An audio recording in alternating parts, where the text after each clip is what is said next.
লিখেছে ইন্ডিয়ান এক সাংবাদিক রয়ের প্রজেক্ট এটা আমার নিয়ে একটা চ্যাপ্টার লিখেছে যে দেখেন আবার ফটো দিছে দেখেছেন হ্যাঁ পুরো একটা চ্যাপ্টার লিখেছে নিয়ে আবার দাগ দিয়ে রেখেছি এগুলো আমার নিয়ে কি কি লিখেছে এর মধ্যে দেখেছে তো এটার মধ্যে লিখেছে যে আমি নাকি কোন এক ভিডিওত কইছি যে মোদিকে আমি মুসলমানি করাইতে চাইছি কোন এক ভিডিওত কইছি কেমন খুঁটে দেখে বাংলাদেশের কলা দেখা মিটমিটে এসে কলা ছুলে দেবো মাইন্ড ইট লিখেছি ভালো হয়েছে যা লেখ আরো 10টা বই ছাপা আমার নামে 10টা বই যা খুশি লেখ এটার মধ্যে যা করে নিস আমার যা আর বাংলাদেশের দিকে চাইয়া বাংলাদেশের কলা দেখা মিটমিটে এসে কলা একেবারে ছুলে দেবো মাইন্ড ইট ইনকিলাব জিন্দাবাদ জানতো শুরুতে ইন্ডিয়া কষা জাহেদের কাছে একটা ছেঁচড়া দেশ আছিল ছেঁচড়া মানে জানেন তো নিজ প্রকৃতির মানুষ চরিত্রহীন বা লজ্জাহীন মানুষ প্রতারক বা ঠকানোর স্বভাব আছে এরকম ব্যক্তি বা ঋণ শোধ করতে অনীহা বা টাল বাহানা করে ইতর বলা যায় আর কি কলকাতায় আবার এই শব্দটা কিন্তু এত খারাপ অর্থে ব্যবহার করা হয় না আমরা যে অর্থে ব্যবহার করি ছেঁচড়া এটা কলকাতার খাবারের নাম জানেন না খাইতে গেলে ভালোই মাছ আর সবজি দিয়ে একটা রেসিপি আর কি এডিটর সাহেব এনার দেখান অনুষ্ঠান বাড়ির মতো মাছের মাথা দিয়ে ছেঁচড়ার রেসিপি আমাকে অনেকেই রিকোয়েস্ট করেছিলেন তাই চেষ্টা করেছি একদম সহজ পদ্ধতিতে রেসিপিটা করে দেখানোর আর আজকে আমাদের রেসিপি অনুষ্ঠান বাড়ির মতো মাছের মাথা দিয়ে ছেঁচড়া দেখেছেন সেই ছেঁচড়া দেশ কষা জাহেদরে ঢুকতে দেয় নাই দিল্লিতে আটকে রেখেছিল মোটামুটি অপমান করে বসায় রেখেছিল এখন কথা হইতেছে কেন তারে এইভাবে বসায় রাখলো অপমান করলো কেনই বা তারে ঢুকতে দিল না আসলে কি হয়েছে সেটা তো আর আমাদের জানার কথা না কিন্তু আমি যে কাহিনী কব সেটা মিলাই দেখবেন মিলে কিনা মিলে যাবে দেখবেন আসেন আমরা একসাথে সেটা আবিষ্কার করি কষা জাহেদরে কেন দিল্লিতে আটকে রাখা হইল আপনারা প্রথমে দেখলেন কষা জাহেদ ইন্ডিয়ারে ছেঁচড়া কইতেছে এমন ভিডিও তো দেখছেন গত বছর সেপ্টেম্বর মাসে খাগড়াছড়িতে কিছু ঘটনা ঘটেছিল 3 জন মারা গেছিল সেই সময় ইউনূস সরকারের স্বরাষ্ট্র উপদেষ্টা কইছিল এইটা ভারতের সংশ্লিষ্টতা আছে মনে আছে না এটা গেঞ্জাম হয়েছিল সেই সময় কষা জাহেদ একটা ভিডিও বানাইছিল ওই টাইমে তো দিনে 2-3টা করে ভিডিও বানাইতো ওই কইছিল সেই ভিডিওতে স্বরাষ্ট্র উপদেষ্টা বলছেন যে এখানে ভারত এবং ফ্যাসিস্টের দোসরেরা জড়িত আছে আমি মনে করি ওই কষা জাহেদ করছে আমি মনে করি থাকতেই পারে বাংলাদেশে যেখানে কোনো একটা কেওয়াস বা বিশৃঙ্খলা তৈরির সম্ভাবনা আছে সেখানে আওয়ামী লীগ এবং তার টাকা কাজ করবে সেখানেই ভারত কাজ করবে এটা নিয়ে আমার ন্যূনতম কোনো দ্বিধার কিছু নাই কষা জাহেদ নিজে কইছিল আরো কইছিল পাহাড়ে বা আমাদের দেশে আগে যখন ইনসার্জেন্সি বিদ্রোহ ছিল তখন ভারত প্রত্যক্ষভাবে তাদের মদত দিছে এগুলো আমাদের জানা তথ্য সুতরাং ভারত এখনকার প্রেক্ষাপটে বাংলাদেশকে চাপে রাখার জন্য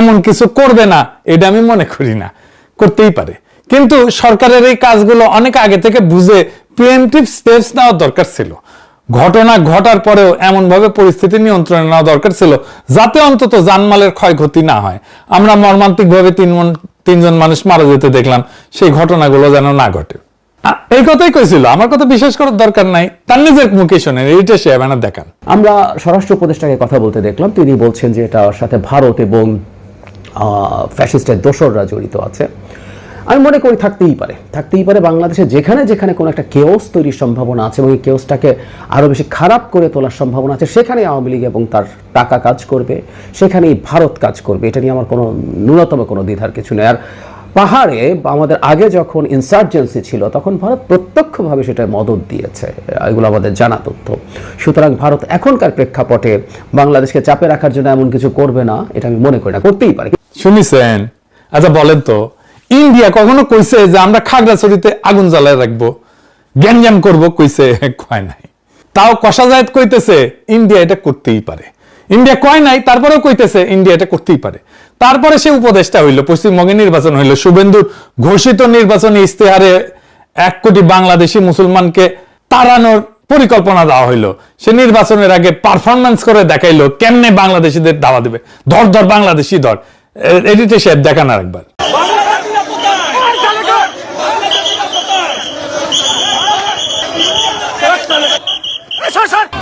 বাংলাদেশি মুসলমান सब बांग्लादेशी मुसलमान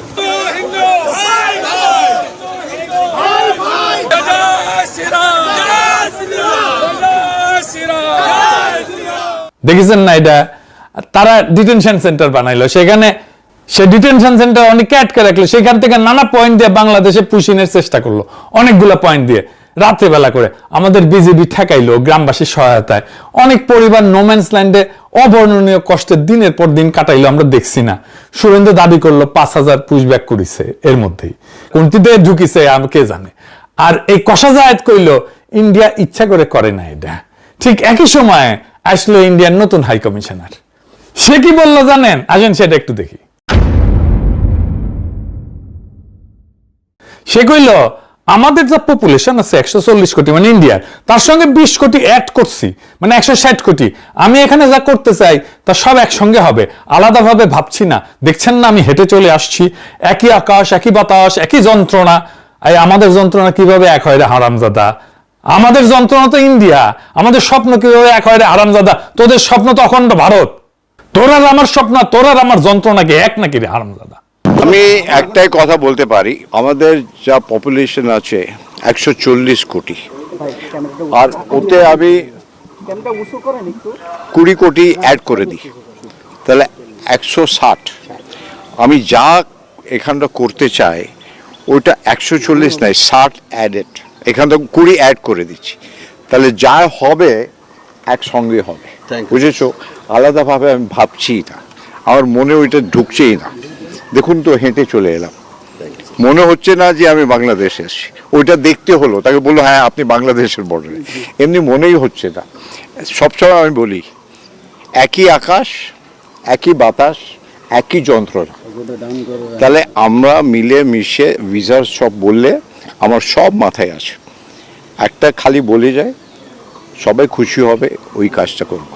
আবার দেখেন এক সাংবাদিক, বাংলাদেশের সাংবাদিক কি কয় দেখেন, কয় আমরা ছোট রাষ্ট্র, আপনারা আমাদের পাশে বৃহৎ শক্তি, আপনারা আমাদেরকে লালন পালন করবেন। শুনেন, আমরা ছোট্ট রাষ্ট্র, আপনারা আমাদের পাশে বৃহৎ শক্তি, আপনারা আমাদেরকে লালন পালন করবেন, আপনারা আমাদেরকে লালন পালন, আপনারা আমাদেরকে লালন পালন, আপনারা আমাদেরকে লালন পালন করবেন। শুনেছেন? কোনো রাগঢাক নাই, সরাসরি প্রকাশ্যে গোলামের মতো করে মনিবের উদ্দেশ্যে বলল আপনারা আমাদেরকে লালন পালন করবেন। ওই সাংবাদিকের নাম জানেন? হ্যাঁ, ওর নাম হইতেছে বকুল মাহবুব। ওটি যেটি পাবেন ঠ্যাং ভেঙে দেবেন, টেংরি ভেঙে দেবেন। আরামজাদা ইন্ডিয়ার দালাল। ওই বাংলাদেশ প্রতিদিনে কাজ করত, তারপরে নিউজ 24 কাজ করত বেনাপোল প্রতিনিধি হিসাবে, আবার বেনাপোল প্রেস ক্লাবের সাধারণ সম্পাদক হিসেবে দায়িত্ব পালন করছে। কিরকম আরামজাদা, কিরকম ইন্ডিয়ার দালাল দেখেছেন? বসে আছে কেমন করে প্রভু নিউজ চেপে গেল, দেখেছেন? কি বাজে কথা কইলো, বাংলাদেশকে সে খেয়ে নিতে চায়, বাংলাদেশকে একসাথে করে নিতে চায়। পররাষ্ট্র মন্ত্রণালয় কোনো প্রতিবাদ জানাইছে? বলে নাই। আমাদের ইন্ডিয়ার মধ্যে ঢুকায় নেওয়ার কথা কওয়া হইলো, কেউ কিছু কইতেছে না, কারো কোনো স্যাটব্যাট নাই। কাশ্মীর বানায় দেওয়ার একটা প্ল্যান নিয়ে আগাইতেছে তারা। এর মধ্যে রংপুরে রামমূর্তি নিয়ে কি গেঞ্জাম লাগিয়েছে না? ইন্ডিয়ার গোয়েন্দা সংস্থার কানেকশন তো পাওয়া গেছে এখন, দেখেছেন তো? আমি একটা ভিডিও করেছিলাম, সেটাও তো দেখেছেন। এই সাহেব দেখে দেন, দেখেছেন? আমি শুরু করেছিলাম, তারপর এখন কোর্টে যায় লাগিয়েছে এটা। সেইখানে এরকম একটা বিপজ্জনক পরিস্থিতিতে ইন্ডিয়ার একজন বিশ্বস্ত স্পোকসম্যান দরকার বাংলাদেশের মধ্যে। কেমনে পাবে?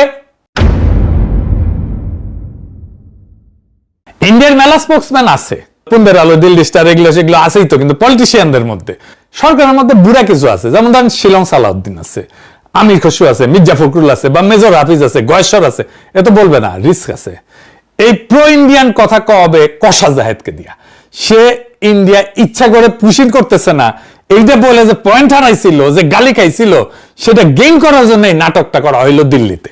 এটা পুরা দল যাইতেছিল, সে ছিল দল নেতা, তার দলে প্রায় 20 জনের মতো সবাই ঢুকে গেল ইন্ডিয়াতে, সবাই ঢুকতে দিল, আর ঢুকতে দিল না তারে। সে রাগ করে দেশে প্রেস্টিজ বাঁচানোর জন্য চলে আসলো, আর চারিদিকে ধন্য ধন্য পড়ে গেল, ধন্য ধন্য বলি সবে। সাবেক চিফ প্রসিকিউটর তাজুল ইসলাম পর্যন্ত কইছে জায়েদকে দিল্লিতে ঢুকতে না দেওয়াটা সার্বভৌমত্বের উপরে আঘাত। আমাদের দেশের একজন উপদেষ্টাকে সকল ডিপ্লোম্যাটিক চ্যানেলে জানিয়ে দেবার পরেও তার সাথে যে অসৌজন্যতা করা হয়েছে, এটা আমাদের সার্বভৌমত্বকে চ্যালেঞ্জ করা শামিল। শুনেছেন? এনসিপিরা দলে দলে স্ট্যাটাস মারতে থাকলো কষা জায়েদের পক্ষে। দেশের অপমান হয়েছে। কষা জায়েদ মানে দেশ নাকি রে? জামাত দিছে কিনা জানি না, দিতেও পারে। বাংলাদেশের পলিটিশিয়ান হইতে হইলে তার উন্নত মানের বেকুব হইতে হয়। বেকুব না হইলে ইন্ডিয়া বাংলাদেশে এরকম রাজধানী চালাইতে পারে দিনের পর দিন, এতদিন ধরে। ব্যাস ব্যাস, তারপরে এখন কষা জাহেদ এখন অ্যান্টি ইন্ডিয়ান সিপাসালার হয়ে গেল। নিজের কাণ্ডজ্ঞান দিয়া বলেন তো সে যাবে, এটা কূটনৈতিক চ্যানেলে জ্বালানো হয়েছে, সে নিজেই বলছে। শোনেন, আমার তো একটা ডেলিগেটকে লিড করছে, আমার সাথে আরো মানুষজন ছিলেন, তারা তাদের ইমিগ্রেশন পার করে চলে গেলেন। আমার ইমিগ্রেশন যখন শুরু হলো আমি মুহূর্তে বুঝতে পারলাম তারা দেরি করছেন, তাদের সময় লাগছে। আমাদের হাই কমিশনার প্রথম থেকে আমার সাথে ওখানে ছিলেন, পুরো সময়টা হাই কমিশনার পাশে ছিলেন। তিনি তার জায়গা থেকে সলভ করার চেষ্টা করেছেন বিভিন্ন জায়গায় ফোন করে। এই রাষ্ট্রের, আমি আবারও বলছি ব্যক্তি না, আমি এই রাষ্ট্রের একটা পদে আছি, সেই পদের প্রতি যে সৌজন্য সেটা ল্যাক করেছে বলে আমার মনে হয়েছে। যে আমি ম্যালট্রিটেড হয়েছি, আমার সাথে সঠিক বিহেভ করা হয় নাই। কারণ আমি যখন যাব এই তথ্য জানানো হয়েছিল। শুনেছেন, হাই কমিশনার নিজে উপস্থিত আছে এয়ারপোর্টে। ওর নামে নাকি কালো তালিকা হয়েছিল কিনা কে জানে, কিন্তু ইন্ডিয়ান মিডিয়া নিজেই বলতেছে সেই কালো তালিকা থেকে বাদ দেওয়া হয়েছে তার নাম। তাহলে তারা আটকাবে কেন? কোনো কারণ আছে? তাহলে এটা নাটক না? এখন এসে বলতেছে ভারতের সাথে আমরা সম্পৃক্ত হইতে চাই। এবার একটা জিনিস চিন্তা করে দেখেন, ভারতের সাথে আমরা সম্পৃক্ত হইতে চাই, এই কথাটা যদি কষা যায় 2 দিন আগে কইতো, গালি খায়া লম্বা হয়ে যাইতো একেবারে। এখন খুব স্বাভাবিকভাবে কইতে পারলো, কোনো প্রতিবাদ হইল না। পারলো কারণ ওই নাটকটা করে আসিছে। কইতেছে কি, ভারতের সঙ্গে আমরা ইনভেস্ট করতে চাই, আমাদের সমমর্যাদার ভিত্তিতে আমরা ব্যবসা বাণিজ্য সহ আরো অনেক কিছুতে আমাদের উন্নতি করার সুযোগ আছে। আমরা যে জায়গায় ছিলাম সেখান থেকে তো আমরা নেমেও আসছি। ইন্টারিমের সময় সম্পর্কটা যথেষ্ট খারাপ পর্যায়ে গেছে, সেগুলো সরাই রেখে আমরা এনগেজ করতে চাই, ব্যবসা বাণিজ্য করতে চাই। আমাদের এক্সচেঞ্জ নানা ফর্মে হইতে পারে, ওই ব্যবসা বুঝে, কত ব্যবসা বুঝে। তা আমাদের হাই কমিশন গুলো এনগেজ করতেছে না, ওখানে আছে না হাই কমিশন, আমাদের পররাষ্ট্র মন্ত্রণালয় আছে না, ওরা এনগেজ হইতেছে না। ওই এটা শিক্ষি মন্ত্রী পদমর্যাদার এটা উপদেষ্টা, যার আসলে কোনো কাম নাই, কোনো কাজ নাই, কিন্তু কোনো নির্বাহী ক্ষমতা নাই। সে কি এনগেজ হবে ইন্ডিয়ার সাথে? ওই বুঝে এনগেজ হওয়া কি? ওই ব্যবসা বাণিজ্য বুঝে, ব্যবসা বাণিজ্য করার জন্য এনগেজ হইতে হয়। ওই খুব জানেও না যে দুইটা সরকার খুব স্ট্র্যাটেজিক ব্যবসায় যুক্ত হয়, যেমন অস্ত্র, সামরিক সহায়তা, নজরদারি যন্ত্র, প্লেন, হেলিকপ্টার, এনার্জি, এই সমস্ত জায়গায়। বাকি ব্যবসা কি সরকারের উপরে নির্ভর করে বসে থাকে নাকি? এটা বেকুব, বালসিয়ন। চাল ডাল আটা তরকারি মশলা এগুলো কি সরকারের উপরে নির্ভর করে? যেখান থেকে কম পাবে সেখান থেকে ব্যবসায়ীরা কিনে আনবে।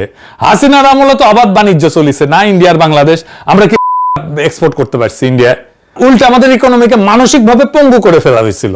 আমরা আমাদের চাহিদার চাইতে বেশি পেঁয়াজ উৎপাদন করি, তাও বাংলাদেশের মানুষ মনে করতো ইন্ডিয়ান পেঁয়াজ ছাড়া আমাদের রান্না হবে না, আমাদের রান্নাঘর বন্ধ হয়ে যাবে। ইন্ডিয়ার সাথে আমরা ব্যবসা করি নাই, ওদের জিনিস টাকা দিয়ে কিনলেই হয় না, তো ওদের টাকা দিয়ে কেনা হবে, তারপরে আমাদের কৃতজ্ঞ থাকতে হবে ইন্ডিয়ার উপরে। ইন্ডিয়া কতগুলো কারখানা করছে বাংলাদেশে, আমরা কয়টা কারখানা করতে পারছি ইন্ডিয়াতে? একটাও না। ইন্ডিয়ান ডাক্তার এসে দেদারসে প্র্যাকটিস করে গেছে না বাংলাদেশে, শহরে শহরে গিয়া। ইন্ডিয়ান ফার্মাসিউটিক্যাল কোম্পানি বাংলাদেশে কারখানা করছে না, সান ফার্মা কারখানা করছে না, প্রচুর ব্যবসা করতেছে না। আমরা কি করছি? আমরা কি কারখানা করতে পারছি ইন্ডিয়াতে? কি এক্সপোর্ট করি আমরা ইন্ডিয়াতে? কোন পণ্য আসবে না বাংলাদেশে ইন্ডিয়ার, বিকল্প পণ্য খুঁজে আনবো, বেশি দাম হইলেও আনবো। আর কষা জাহিদকে কেন এর দায়িত্ব নিতে হয়েছে? ওরা কে দায়িত্ব দিছে? ওই কোন আসছে? ওই কোন হরিদাস পাল এসছে? হাসিনার মতো একেবারে ইন্ডিয়া পেটে দিমো। ফোনদের আলো দিল্লি স্টারে গিয়ে আবার কান্নাকাটি করে এই কষা জাহিদ।